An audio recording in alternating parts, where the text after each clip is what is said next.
my motorcycle as I tour the Alps for 16 days, 3,000 miles. She said, done. Most romantic experience we ever had. Just riding through those mountain passes and by the little villages, day after day in Austria, Switzerland, Germany, France. Oh, man. So we did it again for our 30th. A few years will be our 35th. I think we'll do it again. Boy, ain't life grand. I'll tell you what. Awareness and performance. How you think and what you do equals mastery. If you put it on a grid, it looks like this. The two dimensions, how you think, awareness. How you do, that's performance. Awareness ranges from ignorance to enlightenment. And if you look at that, low awareness, person doesn't know much about what they're doing. They tend to focus only on the process, just the details, the steps. They become very rigid on process, okay? But the people who really think about it are purpose-driven. They're doing what they're doing because it matters that they do it that way. The process matters only because the purpose exists. Without the purpose, the process is just bureaucracy, as I said a while ago. Okay? So how do you get people to not be so process-focused? Talk about the reasons. Talk about the purpose. Tell the stories within your own organization of how you're impacting the customers. Because if you just hear the stories and get the testimonials from time to time, but you don't wave those flags, you don't run them up the flagpole and let everybody hear about them, they won't think about them.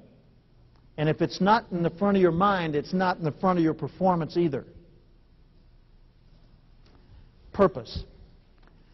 Performance. Most people only do what's required. They do. They've got no reason to do more than that, most people. So they just do what's required. But a few people are exceptional. They step beyond the requirements and do more than they have to. Now, we created through this 4 quadrants within this grid. Low awareness and low performance, that's process-driven, doing only what's required. Okay? High awareness, low performance, that's purpose-driven, but still just doing what's required.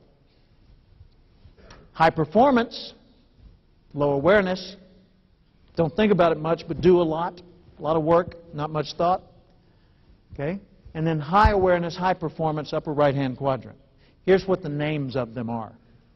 Low awareness, low performance, I call the passenger. They're just along for the ride. Now, there's a passenger in your organization, or a passenger, if you're thinking about this in a sales context, a customer that's buying from you, low awareness, low performance, not acting on it, not thinking about it much. Do they need education to raise their awareness or motivation to raise their performance? Yes. They need both, right? Okay? A person who's a critic, someone who's high in awareness but low in performance. They talk a great game, but they become what Brian Tracy told me is an articulate incompetent. Intellectually arrogant. Okay? Do they need more awareness to make them more effective? Heck no. They need more motivation, more behavior, more performance. Okay? So you can look at this and look at the person you're dealing with and know pretty quickly whether you need to focus on action, which would be a motivation issue, or focus on understanding, which would be an information issue. High action, low thinking, that's the competitor.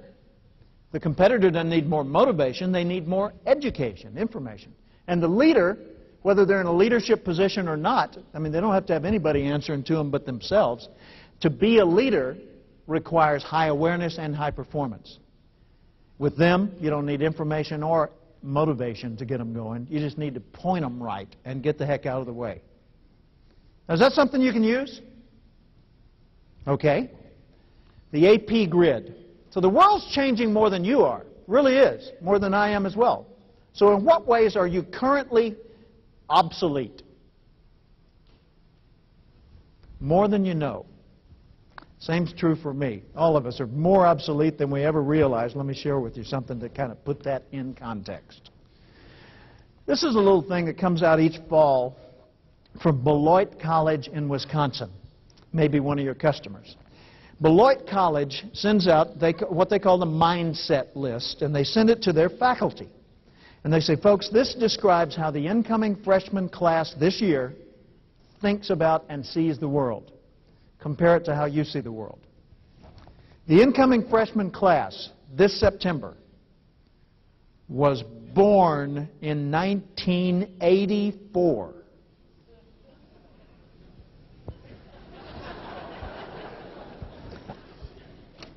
To them, an IBM Selectric is an antique. Thongs are not worn on the foot.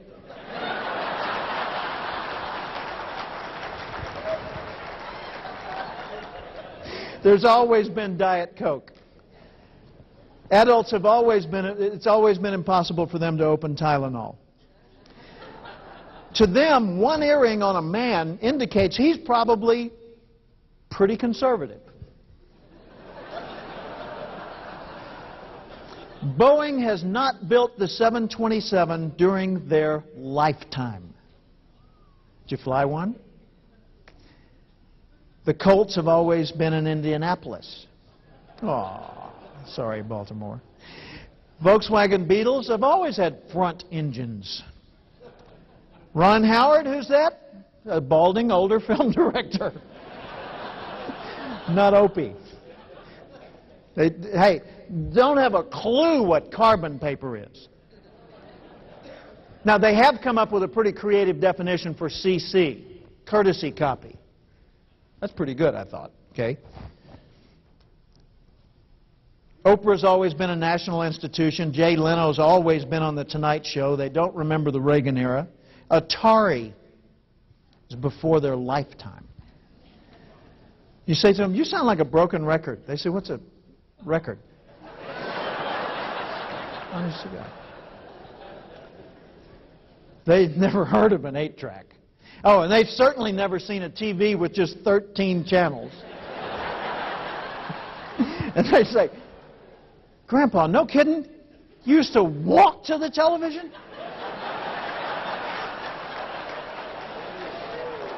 Dude. You talk about VCRs, and they say VCR. Oh, yeah, that's like Grandma's got a VCR. What's beta? What is that? Never heard the statement, where's the beef? Oh, man. Michael Jackson's always looked like a white woman.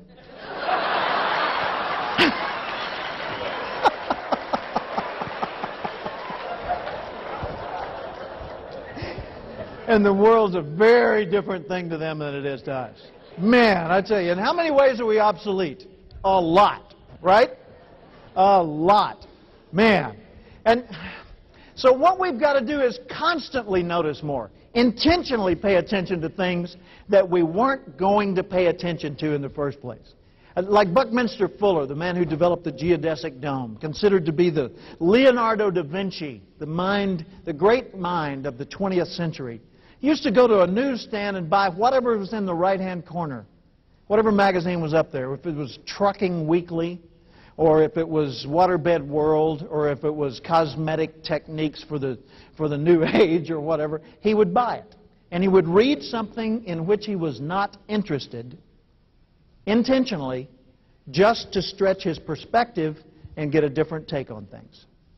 Pretty good exercise. We've got to notice more. We've got to constantly pay attention. Because, see, we're shifting from the industrial era, not to the information age, but the eco-technology era, where we realize the world's alive. That this organization and your own companies are living systems. So it's not mechanisms, they're organisms. They behave differently, and the industrial metaphors just don't cut it. Right? 9 to 5, forget that. We want access whenever we feel the need for access, 24/7. Lifetime learning, perpetual education is the deal.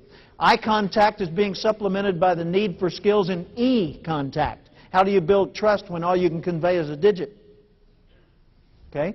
IQ is being supplemented by EQ, emotional intelligence, as one of the primary skills required for success. Always was, we just now started to notice that. And knowledge is no longer seen as power. Knowledge is universal. Access to the knowledge gives you power. Persuasion and partnering we talked about as the way people sell. Partnering is the name of the game today. You can't keep up, but you've got to stay in the game. And do-it-yourself is no longer the predominant model. It's do it together. It's collaboration. That's the way we work the world. And institutions don't control the information anymore. So who's in charge? Individuals. When the individuals rule, self-leadership is king.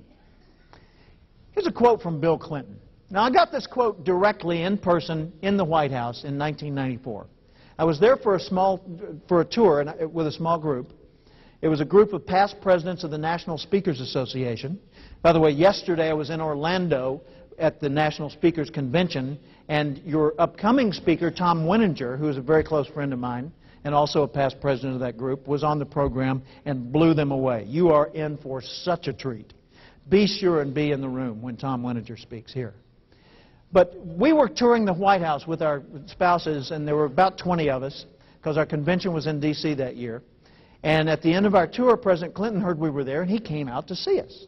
Now, no matter how you vote, to meet the President of the United States in the White House, for heaven's sakes, that's a pretty big deal. Would you agree with that?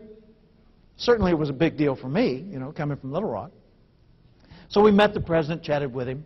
Someone said, "We're speakers, Mr. President," but then again, so are you. He looked directly at me.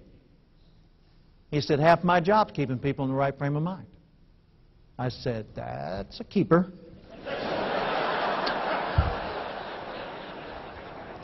But when you think about it, isn't half your job keeping people in the right frame of mind? Really? Yeah. A big portion of everything we do involves managing point of view. A big portion of what we do involves managing point of view. And if you can't get someone to think of you as a resource that's part of their family, their network, then they'll see you as a persuader, and they'll resist, and they won't share enough information for you to accurately prescribe how you really could make a difference. Tom Winninger may share with you the story that he was sharing with me down in Florida, where he talks about a person who was selling office products to him and approached it as selling a system, not just fulfilling some orders. Talked about the bigger reasons behind things. So half of what we do involves managing point of view. Here's a point of view that's important. Dan Burris, he's also a speaker who was there. Dan is a futurist, a technological researcher. He says it's a mistake to assume people know what they want, because if they don't know what's possible, they're going to ask for too little. Isn't that the truth? Part of what we do is painting pictures of what's possible, showing people the possibilities. And I think that's really an important element in all that. So what does the customer experience? They experience people. They experience processes that we go through in dealing with people. They experience the products or services that they get from us. How many of those three can you control on some level? Yeah, three. You are the people. You implement the processes. You represent the products. You choose which ones you're going to focus on. Okay? But most of all, what people experience is the feelings that they have from doing business with you and me. I want to talk about a concept that I call upserving, and it's contrasted with upselling. Upselling is about getting someone to buy more. Upserving, on the other hand, is about getting someone to feel more satisfied. Okay? So let me put this in context. It's not focusing on your needs to sell. It's focusing on their needs as the buyer. And the emphasis is not to get them to increase the size of the order. That may happen. But the emphasis is on getting them to feel more satisfied that they're your customer. Okay? Here's how I saw that in action years ago. 1975, I moved from Little Rock to Tulsa, Oklahoma. Lived in Tulsa for 6 years. When I moved there, the first thing I wanted to do on getting to Tulsa was reestablish my day-to-day routine. And for me, the day-to-day routine always begins with me going to breakfast by myself. I take my writing pad, I take a pen, and I sit there by myself, and I let my mind do whatever it wants to do that morning. I've done that for 30-some-odd years, and it's served me very well. So I got to Tulsa, and I looked around for my breakfast restaurant. And sure enough, about a mile from the new office, there was the symbol of it, sticking up through the trees. Well, I had pretty simple taste at the time, but there are the Golden Arches. And I pulled over into the parking lot that day. It was a slow morning. I walked into the McDonald's, and behind the counter were two women, a 20-year-old and a teenager. And as I approached the counter, the 20-year-old said, "Good morning, what's your name?" in a McDonald's. I said, she said, what's wrong? I said, you just asked my name. She said, question was too hard?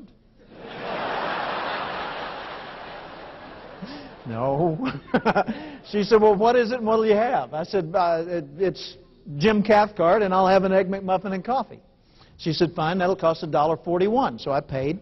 I started to walk off with my breakfast, and the teenager turned to the 20-year-old. She said, hey, Grandma, where are the coffee cups? I said, there is no way on earth you are a grandmother. She said, no, but that's my nickname. They call me Grandma because I'm kind of the mother hen around here. I take care of things. And I said, well, what do you like to be called? She said, you can call me Grandma. My name's Marilyn. I said, okay, Grandma. You know, I went on and I ate my breakfast. Now, I had a good time that morning. I came back the next day, and this became my regular place. Every morning for the first several, she asked my name. Then she started to remember it, and then she realized I was always ordering the same thing, always an Egg McMuffin and coffee. Always cost $1.41. So it was a regular routine, and I enjoyed the routine. Well, one morning, I pulled into the parking lot, and I looked up and said, uh-oh. What do you think I saw? A bus? Oh, no. 2 buses. Now, 2 buses empty in a McDonald's parking lot equals what in a McDonald's lobby? Chaos. I figure, okay, 45 people per bus, we got 90 head ready to graze in the lobby of this McDonald's. That's okay, it's my place, I'm going in. So I parked my car, I walked over, squeezed into this place. Got in there, looked for the line that was moving fastest, the one that'll stop if you get in it. It stopped. Then I heard my name, Mr. Cathcart. Mr. Cathcart. And I look up at the front, it's Grandma, Marilyn. Yes. She said, your breakfast is ready.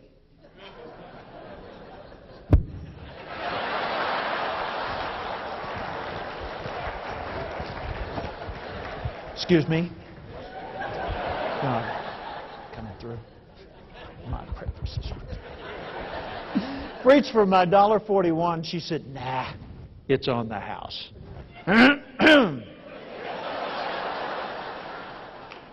How's it going there?